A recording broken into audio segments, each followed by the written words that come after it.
The bedroom door crashed open. Violet's heart slammed against her ribcage. Kim Tae-min stood in the doorway, his perfectly tailored white shirt stained with what looked like blood, his tie hanging loose around his neck, his dark eyes wild with something she'd never seen before, raw, unfiltered, dangerous. For 3 years, he'd never entered this room after sunset. For 3 years, she'd slept alone in this massive bed, while he existed in some other part of the penthouse, like a ghost she was married to but never allowed to touch. But tonight, something was different. The man at the restaurant. His voice was gravel and whiskey, rough in a way that made her skin prickle. Park Seo-jun, who is he to you? Violet clutched the silk sheets tighter around her body. She'd changed into her nightgown an hour ago, had been reading, trying not to think about the way Tae-min had watched her across the dinner table tonight, the way his jaw had clenched when Seo-jun, their waiter, had smiled at her, had touched her hand when passing her the menu. He's no one, just a waiter. He touched you.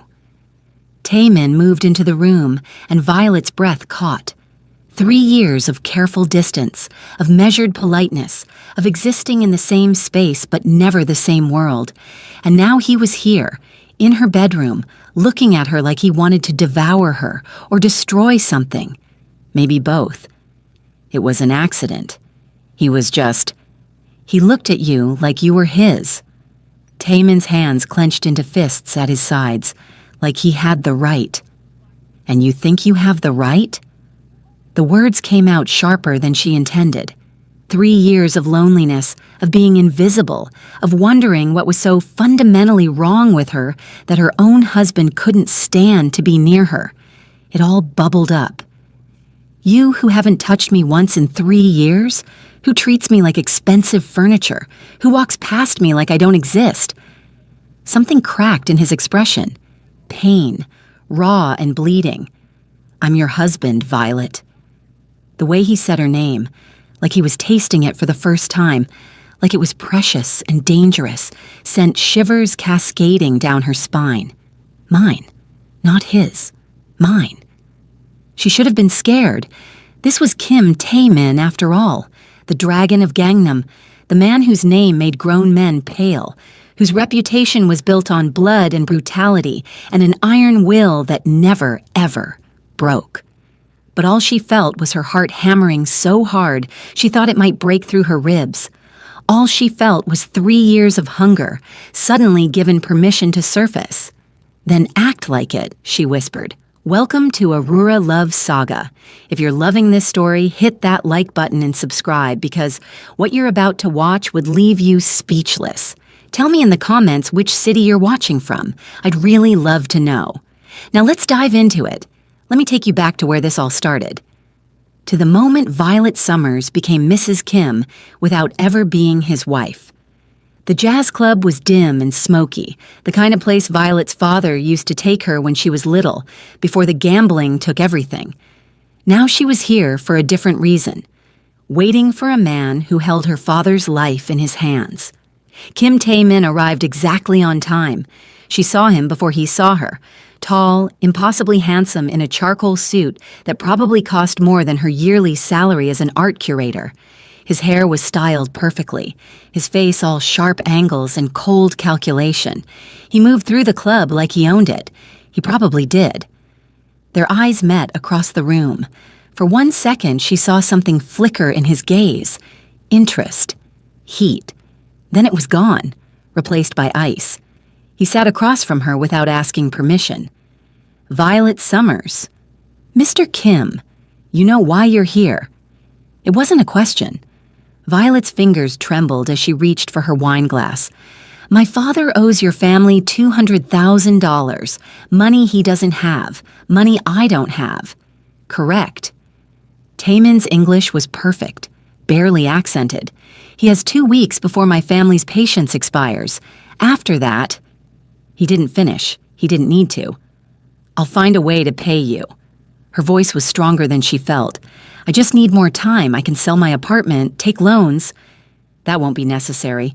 Hope flared in her chest. You'll extend the deadline? No. He leaned back, his dark eyes assessing her like she was a business acquisition.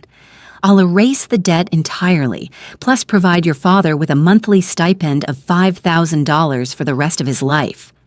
The room tilted. "What's the catch?" "Marry me." Violet laughed. It came out slightly hysterical. "You're joking." "I don't joke about business."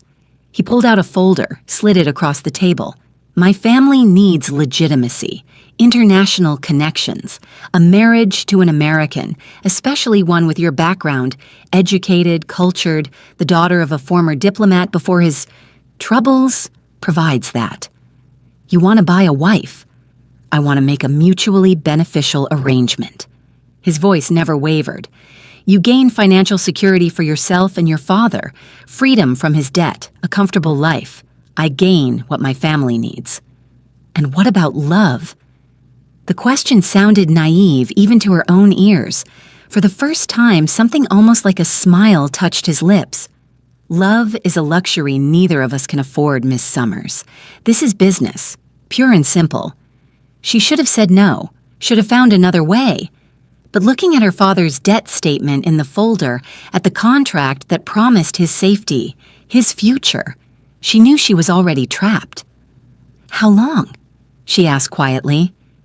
"Minimum 3 years. After that, if you wish to leave, we can arrange a quiet divorce. You'll receive a settlement. Your father's stipend continues." 3 years of her life. She was 25 years old, had a career she loved at a small gallery in Brooklyn, had friends, a tiny apartment she'd decorated herself, dreams of traveling through Europe documenting art for a book she wanted to write. But she had a father who'd gambled away everything, who sat in their apartment now, probably drunk, definitely terrified, who'd done his best after Mom died but had never quite recovered. "I need to think about it. You have 24 hours. Taemin stood, buttoned his jacket. "After that, the offer expires and the debt comes due."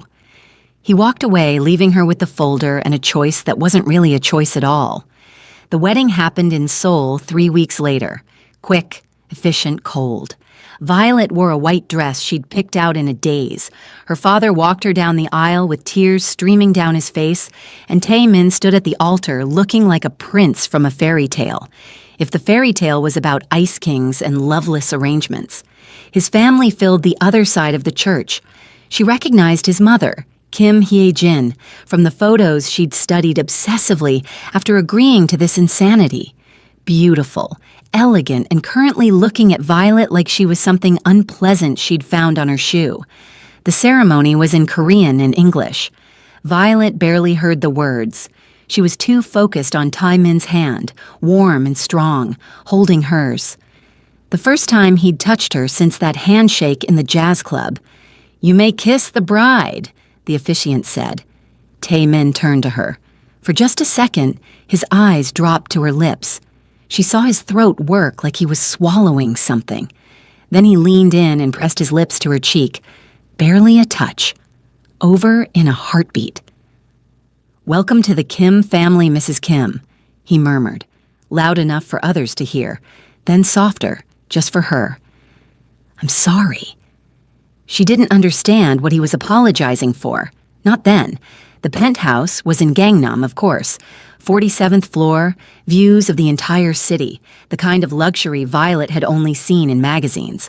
Marble floors, modern furniture, art on the walls that she recognized from auction catalogs. A Rothko in the living room, a Basquiat in the hallway.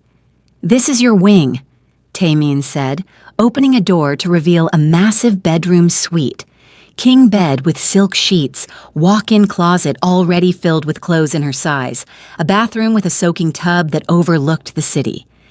"Everything you need should be here. If not, speak to Mrs. Choi, the housekeeper." "Our wing," Violet corrected. "You mean our bedroom." His expression shuddered. "I have my own rooms on the other side of the apartment. We'll maintain separate spaces." Something cold settled in her stomach. "We're married. On paper." He wouldn't meet her eyes. "This is a business arrangement, Violet. I thought I made that clear. You'll accompany me to family functions and important events. In public, we're the perfect couple. In private, we maintain our own lives. What if I want more? Finally, he looked at her, really looked at her, and she saw it. Want, sharp and fierce, there for just a second before he crushed it down. Then you married the wrong man. He turned toward the door. Good night, Mrs. Kim. The door closed behind him. Violet stood alone in her beautiful bedroom in her beautiful dress and cried for the life she'd just signed away. That was 3 years ago. 3 years of waking up alone in a bed meant for 2. 3 years of eating breakfast in a kitchen bigger than her old apartment. The only sound the clink of her spoon against the bowl. 3 years of hearing Tai Min's footsteps walk past her door every morning, every night, never stopping. 3 years of being a wife without a husband. She tried. God, she tried. The first few months, she threw herself into learning Korean, hired a tutor, watched K-dramas obsessively, practiced with Mrs. Choi, who was kind and patient. She learned to read Hangul, to understand conversations, to speak with an accent that made people smile but understand her. She learned to cook Korean food, spent hours in the kitchen making kimchi jjigae and bulgogi and japchae, laying it all out on the dining table, hoping Tai Min would come home for dinner. Sometimes he did. He'd sit across from her, take a few bites, compliment her cooking politely. Then his phone would ring and he'd excuse himself, leaving her alone with enough food for 6 people. She decorated the penthouse, added warmth and color to the stark modern spaces. Plants in the living room, throws on the couches. Photos, not of them. They had no photos together except the wedding portraits, but of Seoul. Street scenes she captured on long walks through neighborhoods, trying to fall in love with this city that was now supposed to be her home.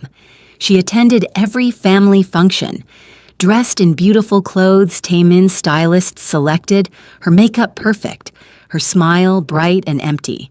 His hand would rest on her lower back, guiding her through rooms of people who spoke too fast for her to follow. Proprietary, possessive. But the moment they were alone in the car, the moment they crossed the threshold of the penthouse, he'd pull away like she burned him. His mother cornered her at a charity gala 6 months in. "You are not what I wanted for my son," Hye-jin said in careful English, her smile sharp as glass. "An American, a black woman, no family, no connections of value." "I'm sorry I disappoint you," Violet replied, keeping her voice level even as her heart cracked a little more. 3 years, and still no heir. Hee-jin's eyes traveled over her body, assessing, judging. "Perhaps there is something wrong. We can arrange for doctors, fertility specialists." "We're not trying for children yet," Violet interrupted. We want to wait." The lie tasted bitter. The truth, that Tai Min had never touched her, never even kissed her properly, never shared her bed for even one night, was too humiliating to speak aloud. Hee-jin's expression said she knew, said she saw through the lie, said Violet was a failure as a wife. My son deserves better. The other wives were no kinder. Violet would catch fragments of their conversations, her Korean good enough now to understand the cruelty, even when they thought she couldn't. 3 years. Something must be wrong with her. "I heard he keeps a mistress, a proper Korean woman. My cousin saw him with someone in Itaewon. Young, beautiful, not like..." They'd trail off when they noticed Violet listening. Smile their fake smiles, go back to excluding her from conversations. Late at night, Violet would lie in her bed and hear sounds from Tai Min's wing, water running, his voice on phone calls in rapid Korean she couldn't follow. Once she'd heard him shout, then something breaking. She'd gotten up, stood outside his door with her hand raised to knock, to ask if he was okay, to try to bridge this impossible distance between them, but she'd heard him talking then. Low, intense, a woman's voice responding, laughter. Violet had gone back to bed and cried into her pillow, hating herself for caring, for wanting something from a man who'd made it clear she was just a contract to him. She started seeing signs, though, small things that made her question everything, like the blanket. She'd fallen asleep on the couch one night, a book on her chest. She woke up at 3 a.m. covered with a soft throw that hadn't been there before. It smelled like Tae-min's cologne, or the coffee. She liked her coffee with cream and 2 sugars. One morning she found it waiting for her, prepared exactly right, even though Mrs. Choi wasn't there yet and Tae-min had supposedly left for work already, or the way he'd watch her. She'd look up from her book and catch him staring, his expression unreadable. The moment their eyes met, he'd look away. But it kept happening at dinners, at events. Once when she was photographing the sunset from the balcony and turned to find him in the doorway, just watching. "Did you need something?" she'd asked. "No." He'd walked away. It was driving her insane. These small moments of attention surrounded by vast stretches of nothing, of being ignored, of being invisible. 18 months in, she started wondering if there was someone else. If the rumors were true, it would explain everything, why he never touched her, why he maintained such careful distance. If his heart belonged to someone else, someone his family wouldn't accept, maybe this marriage was protecting that relationship. The thought should have brought relief. Instead, it made her feel hollow. 2 years in, she stopped trying, stopped cooking elaborate meals, stopped waiting up hoping he'd come home early, stopped dressing up for family functions and just wore whatever was efficient, stopped caring if his mother approved or the other wives whispered.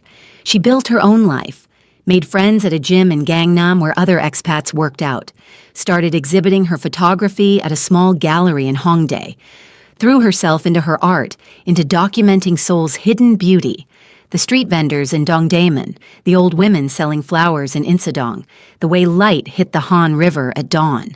She was surviving, but she wasn't living. 3 years and 2 months in, Violet woke up one morning and realized she was 28 years old. Her father's debt was long paid. The contract said minimum 3 years, and they'd passed that. She could leave, could go back to New York, to her old life, to maybe finding someone who actually wanted her. The thought should have filled her with joy.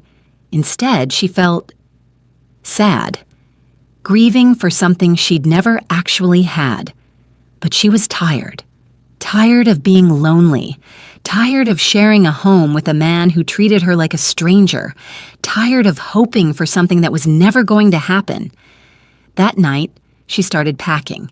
She didn't tell Tae-min, not at first. She booked a flight to New York for 2 weeks out. Contacted a lawyer in Seoul, an American woman who specialized in expatriate divorces, had papers drawn up. Fair terms. She didn't want his money, just her freedom. She told herself she'd do it quietly, professionally, the way their whole marriage had been. But then her friend Hannah convinced her to go out. "One last night in Seoul," Hannah insisted.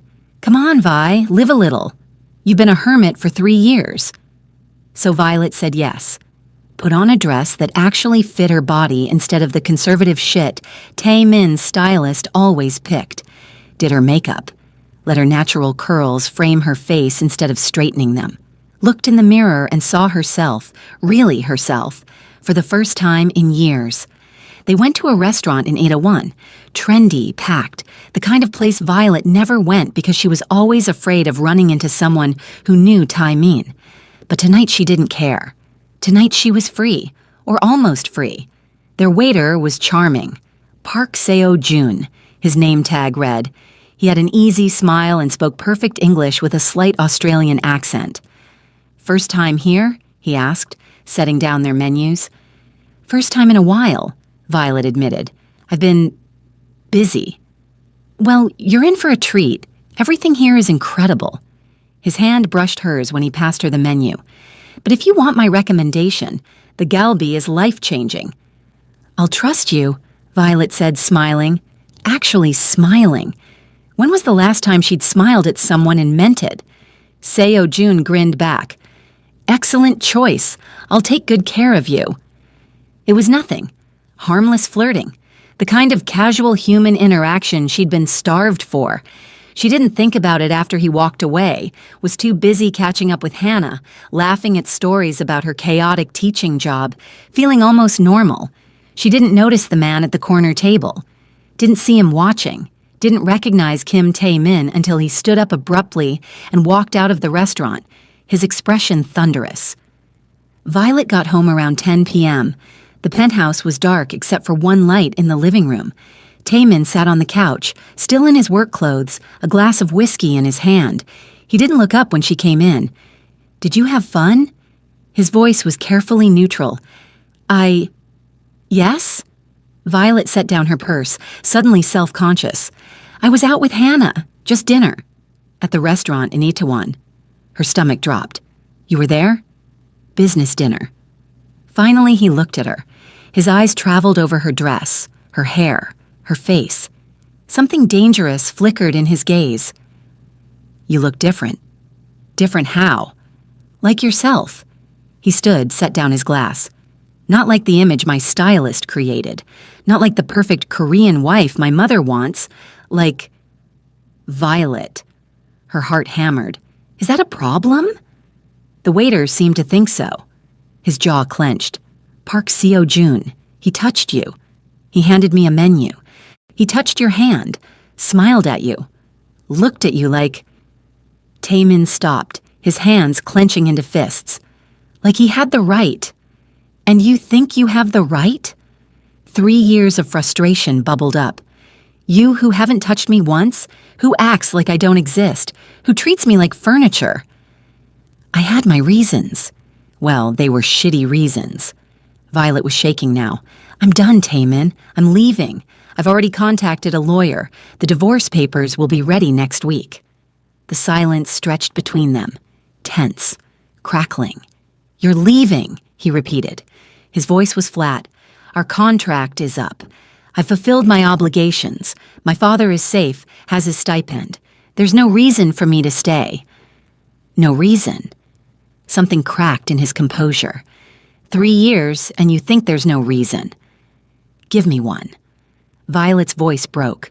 "Give me one reason why I should stay in this empty marriage. One reason why I should keep living like a ghost in your house." Taemin stared at her. She saw the war in his eyes. Then he turned away. "Go to bed, Violet. We'll discuss this in the morning." She wanted to scream, wanted to throw something. Instead, she went to her room and cried angry tears into her pillow. The next 2 weeks were agony.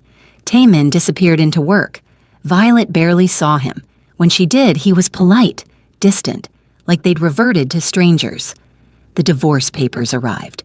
She signed them, left them on his desk in the office, waited for him to sign too so she could end this and move on. He didn't. Days passed. The papers sat there, untouched. "Are you going to sign them?" she finally asked one morning, catching him in the kitchen. "I'm reviewing them." "What's there to review? I'm not asking for anything except my freedom." His eyes met hers. Maybe that's the problem. Before she could ask what he meant, his phone rang. He took the call in rapid Korean, walking away. Always walking away. Violet tried to move on with her life, finalize things with her gallery in Hongdae, said goodbye to friends, packed her belongings methodically. Each item felt like closing a chapter. She didn't expect the charity dinner, had forgotten it was on the calendar, but Tae-min's assistant called. "Mr. Kim requests your presence tonight at the Seoul Arts Foundation Gala. 7 p.m. a dress will be delivered." "I don't think..." "He insists, Mrs. Kim. He says it's important." Violet almost said no, but something in her wanted one last night. One last time playing the role of Mrs. Kim before she became Violet Summers again. The dress arrived at 5 p.m., emerald green, fitted, gorgeous. She put it on, did her hair, her makeup, looked in the mirror and saw a woman playing a part 1 final time. Taemin was waiting in the living room when she emerged. He turned, and she watched his eyes widen, travel over her slowly. His throat worked. "You look beautiful," he said quietly. "You always look beautiful." Something in her chest cracked. "Don't. Please don't say things you don't mean." "I've never lied to you, Violet." The car ride was silent, tense. His hand rested on the seat between them, so close to hers, not touching, never touching. The gala was predictably elegant. Crystal chandeliers, champagne, Seoul's elite in their designer clothes. Taemin's hand settled on her lower back as they entered. Proprietary. Possessive. Like always. "Stay close," he murmured. "Some of tonight's guests are not friendly." She wanted to ask what he meant, but they were immediately swept into conversations. His hand never left her back. She felt the heat of it through the thin silk of her dress. Felt the way his fingers would tighten slightly when someone said something that displeased him. It was driving her insane. 3 years of distance and suddenly he was touching her, claiming her. Why? Why now when she was about to leave? Then she saw him. Park Seo-joon, the waiter from the restaurant, except he wasn't dressed like a waiter now. He wore a tailored suit, expensive watch, and moved through the crowd like he belonged. Violet's stomach dropped. "Taemin," she whispered. "The waiter. He's here." Taemin went rigid beside her. "Stay behind me." "What's going on?" But Seo-joon had already spotted them. He approached with that same easy smile, except now it looked predatory. "Kim Taemin," he said in Korean, then switched to English. "And the lovely Mrs. Kim. Violet, wasn't it?" "You know each other," Violet said slowly. "We're acquainted." Taemin's voice was deadly quiet. "Park Seo-joon runs operations in Itaewon. We've been competitors for some time." The pieces clicked into place. The waiter wasn't a waiter. He was rival Mafia, and he'd targeted her specifically. "Such a small world," Seo-joon said, his smile widening. "I didn't realize you were Kim's wife when we met, though I have to say it's unusual. You two don't seem particularly close. In fact, rumors suggest you live quite separate lives." Taemin's hand tightened on Violet's back. "Rumors are rarely accurate." "Are they?" Seo-joon's eyes met Violet's. "Because you seemed quite available, quite lonely, a beautiful woman, ignored by her husband. It's almost tragic. Watch yourself, Park." "Or what?" Seo-joon leaned in. "You'll finally acknowledge she exists? After 3 years of treating her like an inconvenient obligation. We both know this marriage is just paperwork. So maybe..." He reached out, fingers brushing Violet's arm. "She deserves someone who actually appreciates..." Taemin moved, fast, brutal. His fist connected with Seo-joon's jaw before Violet even processed what was happening. The crowd gasped. Security rushed forward. "Don't fucking touch my wife," Taemin growled. His control had shattered completely. He looked wild, dangerous. "Don't look at her. Don't speak to her. She's mine." "Taemin," Violet grabbed his arm. "Stop. We're leaving." He pulled her toward the exit. His grip gentle on her, but his expression murderous. "Now." Do you think Taemin is about to confess or explode? Drop your guess in the comments right now. And if you're feeling this tension, hit that like button because it's about to get even more intense. The car ride home was suffocating. Taemin's driver kept his eyes carefully forward while tension crackled in the back seat. Taemin stared out the window, his jaw clenched so tight, Violet thought it might crack. His knuckles were bleeding from the punch. "You're hurt," she said quietly. "I'm fine." "Let me see." "I said I'm fine." But his voice was rough, broken. When they got to the penthouse, Taemin headed straight for his wing. Violet followed, her heart pounding. "We need to talk." "Not now, Violet." "Yes, now." She grabbed his arm, forcing him to face her. "What the hell was that? You hit him, in front of everyone. You've never even raised your voice in 3 years, and suddenly, he touched you." Taemin's eyes were wild. "He looked at you like you were his, like he had the right, like I haven't been dying for 3 years, wanting you so badly I can't breathe, and he just..." He stopped, his chest heaving. The world tilted. "What did you say?" "You want to know why I hit him?" Taemin laughed, but it was harsh, broken. "Because I've watched you for 3 years, watched you try to make this work, watched you learn Korean and cook dinner and decorate this empty penthouse, trying to make it a home, watched you cry when you thought I couldn't hear, watched you disappear piece by piece until tonight, when you walked out in that dress looking like yourself again, looking free, and I realized I was losing you. that I'd already lost you by trying so hard not to have you. Tears streamed down Violet's face. You pushed me away. For 3 years, you made me feel like nothing. Because you're everything. The words exploded out of him, because every time I look at you, I want to touch you, hold you, wake up next to you, hear you laugh, watch you work, grow old with you, and I can't. I can't, because everyone I love gets destroyed. Everyone I care about becomes a weapon my enemies use against me. Tae-min, you want to know why I stay away? He moved closer. Violet backed up until she hit the wall. He caged her in with his arms, his face inches from hers. When I was 24, I was in love. Her name was Ji-won. Beautiful, kind, perfect. I thought I could protect her. Thought my name, my power would be enough. His voice cracked. Park Seo-joon's family kidnapped her, tortured her for 5 days trying to get information about my operations. They sent me videos of her screaming, begging. By the time I found her, she was barely alive. She died in my arms asking me why I didn't save her. Oh my God. Violet's hands came up to his face. Tae-min, I'm so sorry. I swore I'd never let that happen again, never care enough to create that vulnerability.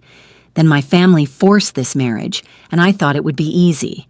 A contract, no feelings. I'd give you everything except my heart, because if I didn't love you, you'd be safe. His forehead pressed to hers. But then you walked into that jazz club 3 years ago, so beautiful I couldn't breathe, so strong, willing to sacrifice everything for your father, and I knew I was in trouble. I knew I was going to fall for you, and it terrified me. So you kept me at a distance, Violet whispered. I tried. His hands came up to frame her face. God, I tried. But Violet, every day made it worse. The way you hum when you cook, the way you curl up on the couch with a book, the way you speak Korean with that American accent that makes my chest tight. I know everything about you. I've been paying attention every single second. Then why didn't you tell me? Because nothing had changed. You were still in danger just being my wife. And if I let myself love you openly, if I let myself need you, I'd be weak. I'd make mistakes.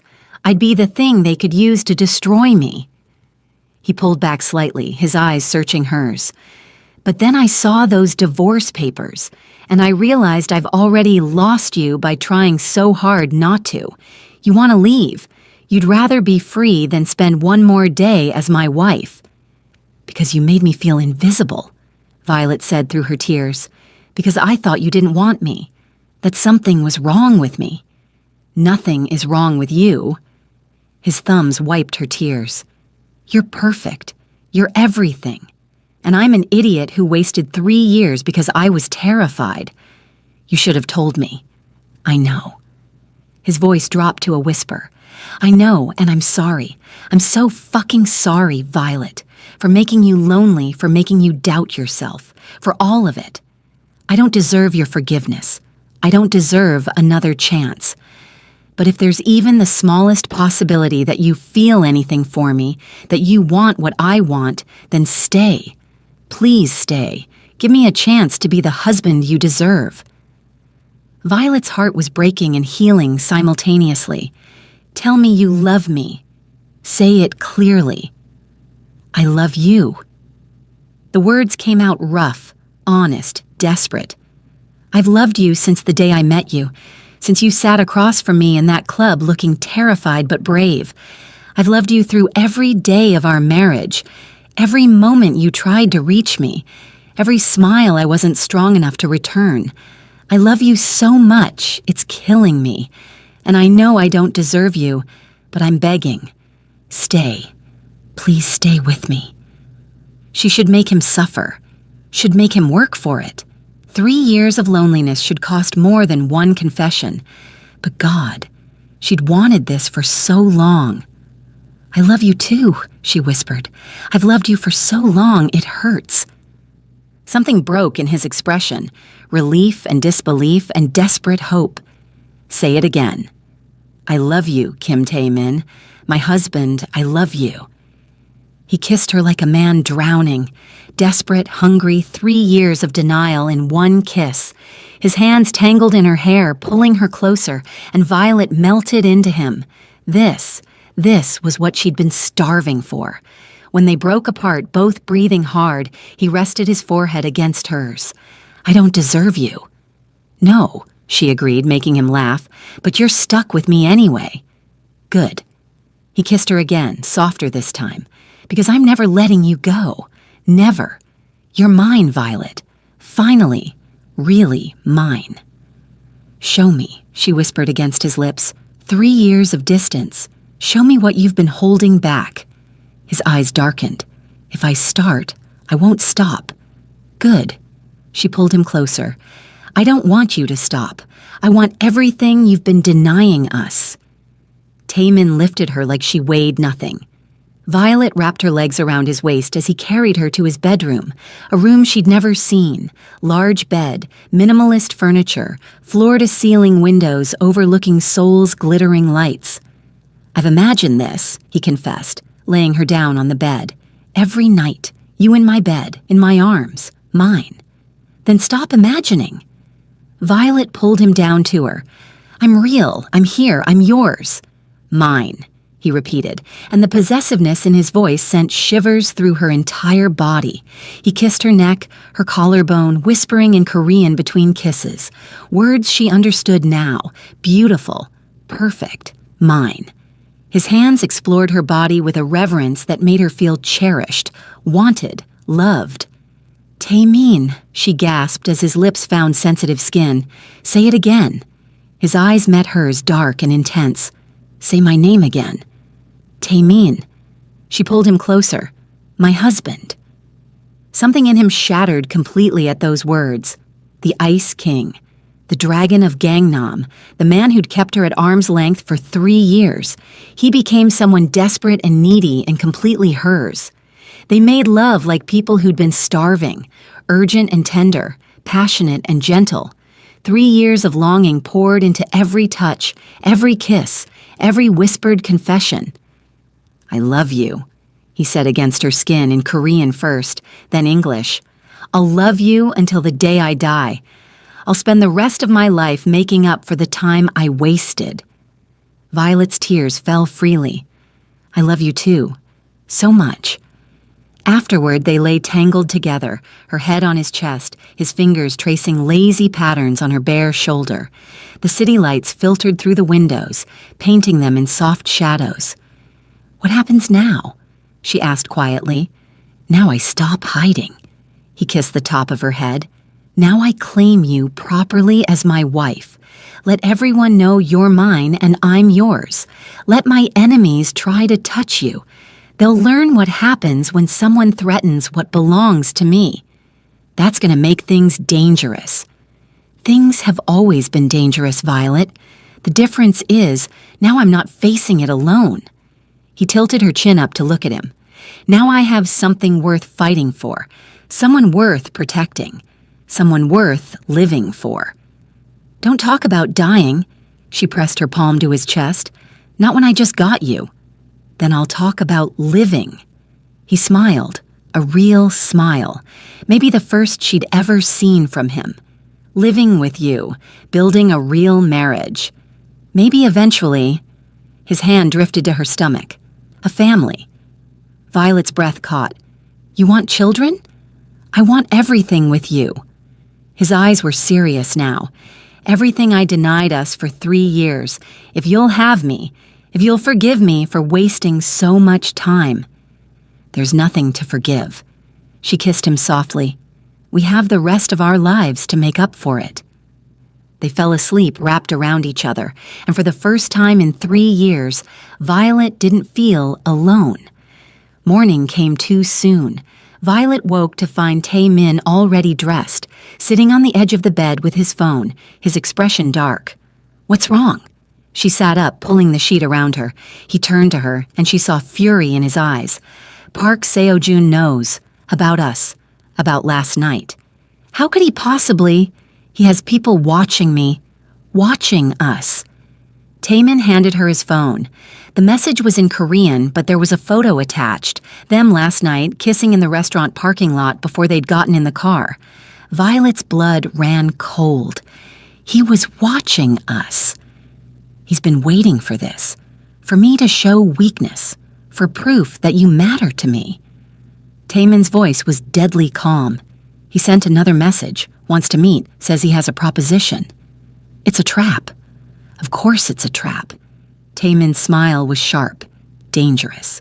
But I'm going anyway, because Park Seo-joon needs to learn what happens when someone threatens my wife.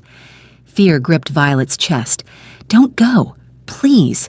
We can figure something else out. Violet. He cupped her face. This is who I am. This is what I do. And now you're part of this world completely. But I need you to trust me. Can you do that? She wanted to say no, but she saw the determination in his eyes, the fierce protectiveness. I trust you, she whispered, but I'm terrified. Good. Fear keeps you alert. He kissed her forehead. I'm leaving guards outside. Don't leave the penthouse. Don't open the door for anyone except me. He pulled a small handgun from his nightstand, placed it on the bed. If anyone gets past my men, you use this. Aim for center mass. Don't hesitate. Taemin, promise me. I promise. He kissed her hard, desperately. I'll be back in 3 hours. I love you. I love you too. She watched him leave, every instinct screaming at her to stop him. 2 hours passed like centuries. Violet got dressed, couldn't eat, paced the living room.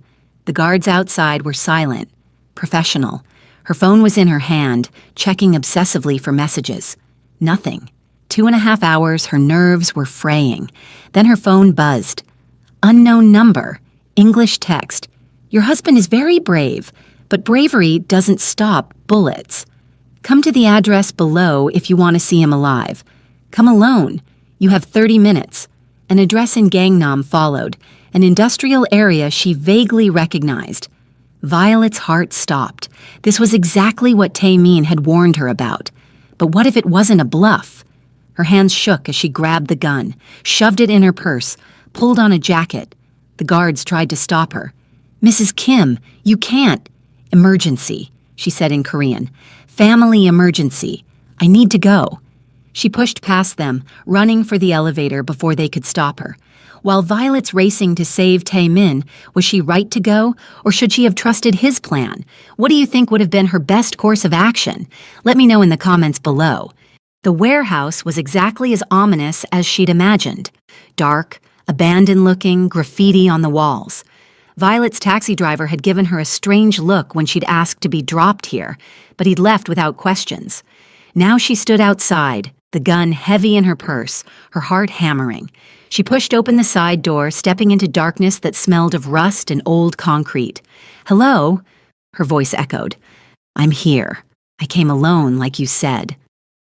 Lights blazed on suddenly, blinding her. When her vision cleared, she saw him. Taemin stood in the center of the warehouse. Perfectly fine, not a hair out of place. And he looked furious. Violet, what the hell are you doing here? Relief and confusion crashed through her. The message, they said they had you, that they'd kill you if I didn't come. It was a test. Park Seo-joon's voice came from behind her. Violet spun. He looked smug, surrounded by 5 armed men. A test of whether you'd be stupid enough to throw yourself into danger for him. Congratulations, you passed, or failed, depending on perspective. Let her go, Taemin said, his voice deadly calm. This is between us. But she's the whole point. Seo-joon laughed. The great Kim Taemin, brought low by an American woman. It's almost poetic. I could kill her right now. Show your family that you're compromised. Take your position. You could try. Taemin's hands were relaxed at his sides.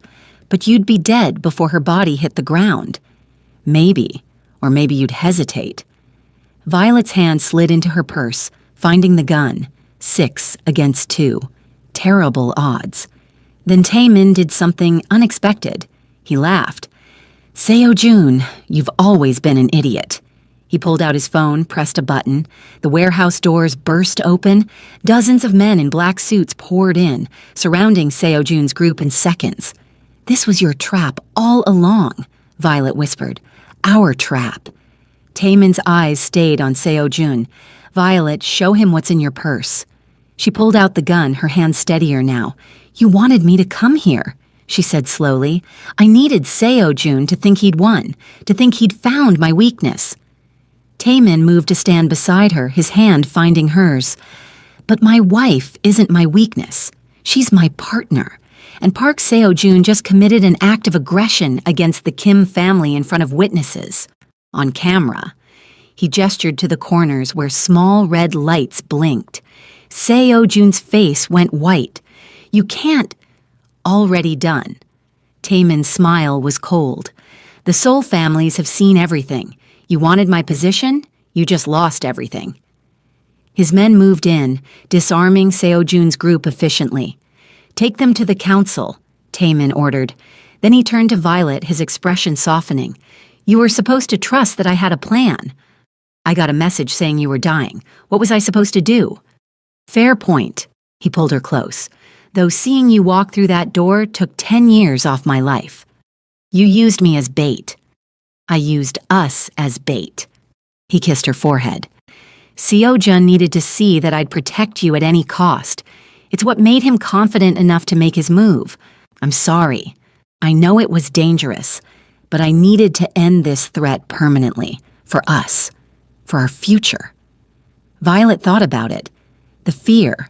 The terror. Then she thought about the look on Seo-jun's face when he realized he'd lost. "Next time," she said slowly, "maybe give me a heads up before you fake your own kidnapping." He laughed. "Deal, though I'm hoping there won't be a next time." "In your line of work?" "Doubtful." "Then I'll teach you. How to shoot properly, how to spot a trap, how to survive in my world." His eyes were serious. "Because you're in this completely now, and I won't have you defenseless." "Partners," Violet said. "Partners," he agreed, "in everything." The family dinner was different this time. Violet sat beside Taemin at the long table, his hand resting openly on her thigh. No more careful distance, no more pretending she didn't exist. When he introduced her now, it was with pride. "My wife, Violet." His mother still didn't smile much, but there was grudging respect in her eyes. The other wives no longer whispered. They knew better now. Kim Taemin's wife wasn't to be underestimated or disrespected. After dinner, they returned to the penthouse. Their penthouse now. Violet had spent the last week redecorating, adding warmth and color. Photos of them together lined the shelves, her books mixed with his, their lives intertwined in every corner. In their bedroom, the bedroom they now shared, Taemin pulled her close. "I've been thinking," he said, his hand sliding around her waist. "Dangerous." She smiled against his neck. "About what you said. About wanting to live." He pulled back to look at her. "I've spent so much of my life just surviving, just protecting what's mine. But with you, Violet, I want more. I want to actually live." "What does that look like for a Mafia boss?" "I don't know yet." His hand drifted to her stomach. "Maybe we start with that family we talked about." Violet's breath caught. They'd been trying for the last 3 weeks. Not seriously, just not preventing. But hearing him say it out loud made it real. "You really want that? A baby with me?" "I want everything with you." He kissed her forehead, her nose, her lips. "Every single thing. For the rest of our lives." 3 months later, Violet stared at the pregnancy test on the bathroom counter.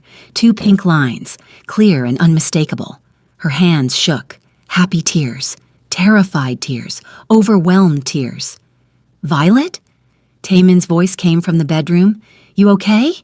She opened the door, holding the test. He took one look at her face, at the test, and his expression transformed. Pure joy. "We're pregnant." His voice cracked. He picked her up, spinning her around, laughing and crying at the same time. "I love you," he said, his hands cradling her face. "God, Violet, I love you so much." I love you too. She pressed her hand to his chest. We're going to be parents. We're going to be amazing parents. He kissed her. Because we're a team, partners in everything. Later that night, lying in bed with Taemin's hand resting protectively on her still flat stomach, Violet thought about how close she'd come to leaving, how those divorce papers had almost ended everything before it really began. She thought about the scared, lonely woman she'd been just months ago and the strong, loved woman she'd become. "What are you thinking?" Taemin asked softly. "That I'm glad I stayed. That night, when you finally told me the truth, I'm glad I gave us a chance." "Me too." He kissed her temple. "Best decision I ever made. Walking through that door. Finally being brave enough to tell you the truth." "Second best," Violet corrected. "Best decision was marrying me in the first place." He laughed. "You're right. Marrying you was the best decision. Everything else was just me finally getting smart enough to appreciate what I had." Outside, Seoul sparkled with city lights. Inside, in their home, in their bed, Kim Tae-min and Violet Kim held each other close and dreamed of their future. A future they'd fight for, protect, build together. Because some loves are worth the wait. Some loves are worth 3 years of loneliness if it means forever together on the other side. And that's the story of how a contract marriage became a real love story. How 3 years of silence turned into a lifetime of partnership. How Violet and Tae-min found their way to each other through the darkness and fear into light and love. If this story touched your heart, hit that subscribe button right now. We've got so many more Aurora love stories that will make you believe in destiny, in second chances, and in the kind of love that conquers everything. Check out our playlist for more stories about forbidden love, unexpected romance, and couples who overcome impossible odds. Drop a comment telling me what you thought. Did you see that warehouse twist coming? Would you have forgiven Tae-min for those 3 years? And most importantly, what should they name their baby? I'm reading every single comment, and your engagement helps us bring you more stories like this. Thank you for watching. Thank you for believing in love. And remember, sometimes the best love stories are the ones that take time to bloom. Stay tuned for our next story because trust me,